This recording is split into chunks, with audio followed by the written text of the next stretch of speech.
इस वीडियो में class 10th के साइंस के जो इंपॉर्टेंट क्वेश्चन है उनको देखेंगे और ये सारे क्वेश्चन मैंने आपके क्वेश्चन बैंक से लिए हैं और इससे आपको अनुमान लगेगा जब वीडियो पूरा देखेंगे तो कौन सा प्रश्न कितनी बार एग्जाम में पूछा गया है, आपको ये रिपीटेशन का पता चलेगा कि कितनी बार ये रिपीट हुआ है।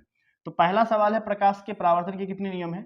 अब परावर्तन पूछे या अपवर्तन, उन दोनों के लिए दो ही नियम होते हैं, तो इसका आंसर होगा ऑप्शन नंबर बी। अगला सवाल है दाढ़ी बनाने के लिए कौन सा दर्पण प्रयुक्त होता है। अब दाढ़ी शब्द के जगह पे लिखा रहेगा हजामती दर्पण, तो हजामती दर्पण और दाढ़ी बनाने एक ही चीज है, इसमें होता है अवतल दर्पण का उपयोग। ऑप्शन इसका सी सही है। स्पेक्ट्रम में किस रंग का किरण का झुकाव अधिक होता है। अब स्पेक्ट्रम में आपसे पूछा है झुकाव किसका अधिक होता है, तो झुकाव बैगनी का अधिक होता है।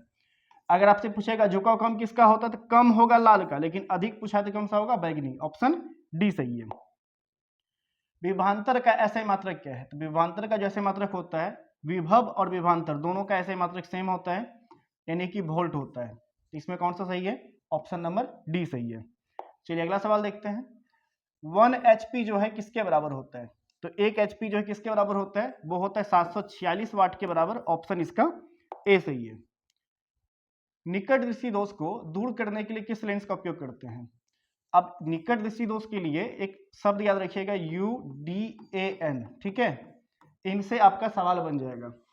उत्तल दर्पण उपयोग उत्तल लेंस का यूज करते हैं दूर दृष्टि के लिए और अवतल का करते हैं निकट के लिए। तो निकट पूछा है तो निकट में अवतल हो जाएगा। आंसर इसका ऑप्शन नंबर बी। एक बार इनको ध्यान से समझिएगा कि मैंने आपको समझाया क्या अभी। इसमें देखिए मैंने आपको बताया था अभी कि उड़ान, UDAN, इनको ध्यान से समझिए। यू से क्या होगा, उत्तल, यहां तक समझ में आ गया। तो उत्तल जो है हम लोग दूर में यूज करते हैं, दूर दृष्टि दोष में, और ए से अवतल, अवतल का करते हैं निकट दृष्टि दोष में। तो इनसे दृष्टि दोष वाला सवाल बनाना आपके लिए आसान हो जाएगा। अगला सवाल देखते हैं। अगला सवाल है आपका, विद्युत बल्ब का तंतु बना होता है। तो विद्युत बल्ब में जो पुराना वाला बल्ब होता था ना 100 वाट का, उसका जो तंतु होता था यानी फिलामेंट, वो बना होता था आपका टंगस्टन का। ऑप्शन कौन सा सही है, सी सही है। अगला सवाल देखते हैं। स्पष्ट दर्शन की न्यूनतम दूरी कितनी होती है। दर्शन यानी दृष्टि, स्पष्ट दृष्टि की न्यूनतम दूरी कितनी होती है, तो न्यूनतम होता है 25 सेंटीमीटर। Option C. यही न्यूनतम की जगह पे अधिकतम पूछता तो वो होता है कितना, अनंत। तो ये याद रखिएगा, अधिकतम अनंत, न्यूनतम 25 सेंटीमीटर। अगला है बायोगैस का मुख्य घटक क्या है, तो मीथेन गैस होता है। ऑप्शन इसका सी सही है। किसी चालक का प्रतिरोध निर्भर करता है, तो चालक का प्रतिरोध जो है निर्भर किस पे करता है। अलग अलग ऑप्शन है, लंबाई, अनुप्रस्थ काट के क्षेत्रफल पर, प्रकृति पर, इनमें से सभी। तो ये तीनों ऑप्शन सही है। ऑप्शन नंबर डी इसका सही होगा। अगला है लोहे को जिंक से लेपित करने की क्रिया क्या कहते हैं। जब लोहा पे जिंक लेपा जाता है इनको क्या कहते हैं, गैल्वेनीकरण। ऑप्शन बी सही है। हिंदी में कई बार लिखा रहेगा तो यशद लेपन, इनको भी याद रखिएगा। चलिए अगला सवाल देखते हैं। शुद्ध जल का पीएच मान कितना होता है, तो शुद्ध जल हो या उदासीन विलयन हो, इन दोनों का पीएच मान 7 ही होता है। ऑप्शन बी सही है। चलिए अगला सवाल देखते हैं। बेकिंग सोडा का रासायनिक सूत्र, तो बेकिंग सोडा को हम लोग बाइसोडा भी बोलते हैं।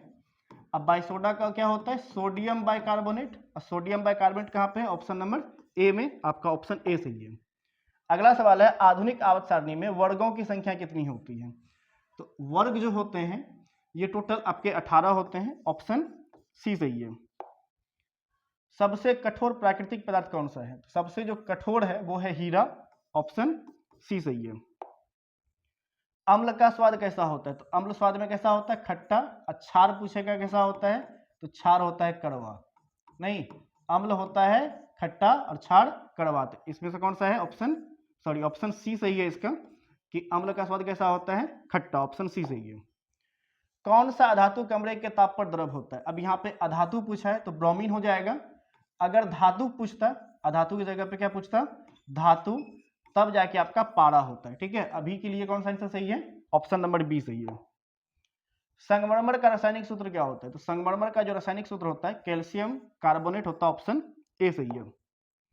एथेनॉल का क्रियाशील मूलक क्या है, देखिए एथेनॉल जो है ये अल्कोहल का है। ठीक है, तो अल्कोहल का क्या होता है, OH।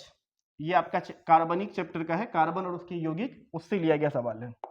चलिए अगला सवाल देखते हैं। लोहे की परमाणु संख्या, तो इसका लोहा का कितना होता है, 26। ये तो परमाणु संख्या याद रखेंगे तब जाके आपको समझ में आएगा। अगला है मनुष्य के वृक्क एक तंत्र का भाग है जो संबंधित है। तो किडनी जो है किससे संबंधित है? उत्सर्जन से। ऑप्शन सी सही है। पादप में जाइलम उत्तरदायी होता है। इनके लिए भी मैंने आपको एक टेक्निक बताया था कि जाइलम जो होता है जौ से स्टार्ट होता है और जौ से जल होता है। तो इसमें क्या होगा देख लो, जल का वहन। ऑप्शन ए सही है। अगला देखते हैं, रक्त का थक्का बनाने में सहायक होता है। तो रक्त का थक्का बनाने में सहायक कौन होता है? रक्त बिंबाणु। ऑप्शन सी सही है। मास्टर ग्रंथि किसे कहा जाता है? तो मास्टर ग्रंथि जो कहते हैं ये कहते हैं पिट्यूटरी ग्रंथि को। ऑप्शन बी सही है।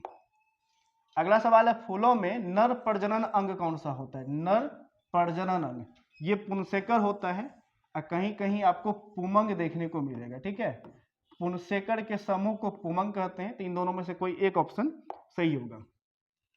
ओजोन परत पाई जाती है। तो ओजोन का जो फॉर्मूला होता है O3 होता है। कई बार सवाल पूछा जाता है कि ओजोन के एक अणु में ऑक्सीजन के कितने परमाणु होते हैं? तो 3 परमाणु होते हैं। हालांकि सवाल ये नहीं है कि ओजोन परत कहाँ पाया जाता है, तो ये समताप मंडल में पाया जाता है। ऑप्शन इसका ए सही है। अमीबा अपना भोजन कैसे पकड़ता है? तो अमीबा जो है अपना भोजन कैसे पकड़ता है? तो वो कुटपाद के द्वारा पकड़ता है। ऑप्शन सी सही है। घेंघा रोग पनपता है। तो घेंघा रोग आज के समय में तो नहीं होता है, पहले के समय में लोग को गले में हो जाता था, ये यहाँ पे काफी ज्यादा बड़ा निकल जाता था, तो वो आयोडीन के कारण होता था। ऑप्शन इसका बी सही है।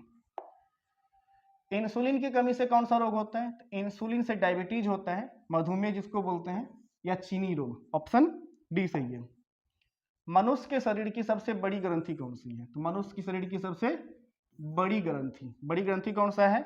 यकृत है, इंग्लिश में उसको लीवर बोलते हैं। तो ऑप्शन ए सही है। अब इस वीडियो को अगर आपने यहाँ तक देखा है तो अगर आप एग्जाम देने वाले हैं इस बार, तो इस वीडियो को ध्यान से देखिएगा और देखिएगा कि कितने सवाल जो है कई बार रिपीट किया गया। जैसे यही सवाल है तो 16 में, 21 में, 22 में पूछा गया है। कोई भी सवाल उठा के देखिए कि कितना बार ये रिपीटेड सवाल है। तो इन सबको जब आप बनाएंगे ना, एक बार समझ लेंगे, तो एग्जाम में इसकी पॉसिबिलिटी काफ़ी हाई होती है कि ये सवाल रिपीट किया जाएगा और पूछा जाएगा। एक बार इनको ध्यान से समझ लीजिए, इसके बाद एक बार याद कर लीजिए, दोबारा से टेस्ट मारिए। टेस्ट मारने के लिए आप हमारे ऐप पे जा सकते हैं, और फ्री में टेस्ट है, वहाँ से टेस्ट दीजिए, देखिए कि आपका स्कोर क्या आता है। और एग्जाम के कुछ ही दिन बचे हैं तो तैयारी को बढ़िया से कीजिए और उम्मीद करते हैं आप लोग की तैयारी बहुत अच्छी चल रही होगी। अगर वीडियो आप यहाँ तक देखें तो वीडियो पसंद आया होगा तो वीडियो को लाइक करिएगा, कमेंट करके फीडबैक दीजिएगा और चैनल पर पहली बार चैनल को सब्सक्राइब कर लीजिएगा। चलिए मिलते हैं अगली वीडियो में, आज के लिए इतना ही।